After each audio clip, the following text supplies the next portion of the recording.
It began with a frozen rock.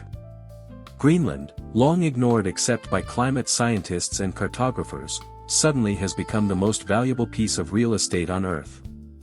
Beneath its ice lay untapped rare earths, strategic military positioning, and the symbolic prize of Arctic dominance. The United States, under Trump's renewed "America First" doctrine, has declared Greenland a non-negotiable extension of its sphere of influence. Europe, already fractured and insecure, has stumbled into the confrontation like a reluctant understudy forced onto center stage. For decades, Europe has outsourced its defense to Washington. NATO is less a partnership than a subscription service. America provides the muscle, Europe pays the dues. Since the Greenland crisis has erupted, European leaders have discovered the bill has come due.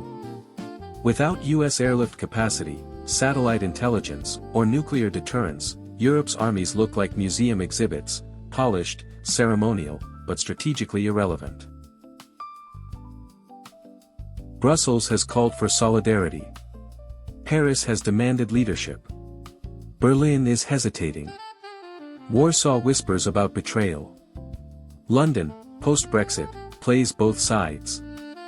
The European Union reveals itself as a union in name only, an orchestra where nearly every instrument plays a different tune. Instead of a united front, Europe has become a cacophony of mistrust. Old scars have reopened: French suspicion of German ambition, Eastern Europe's fear of abandonment, Southern Europe's resentment of austerity. Greenland is merely the trigger, the real war is Europe versus itself. On the global stage, Europe is no longer a protagonist. China watches with amusement, Russia with opportunism, India with calculation. The Greenland conflict exposes Europe as a supporting actor, forever playing second fiddle to Washington's lead. The continent that once colonized half the world is now begging for relevance in a script it no longer writes.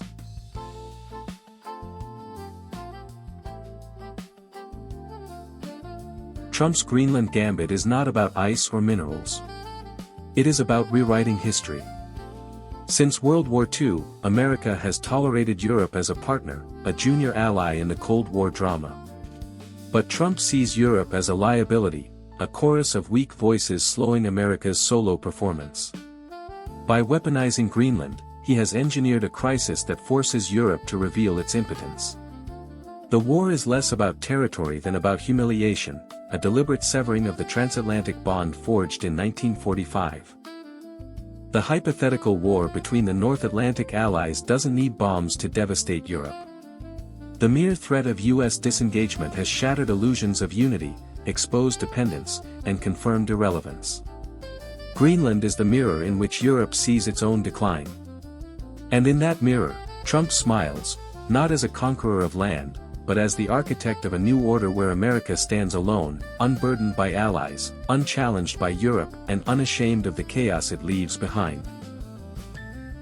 The Greenland War between America and Europe is a fiction, but the fractures it reveals are real. Europe's dependence, disunity, irrelevance, and distrust are not hypothetical, they are the iceberg beneath the surface. And if history teaches anything, it's that icebergs sink ships.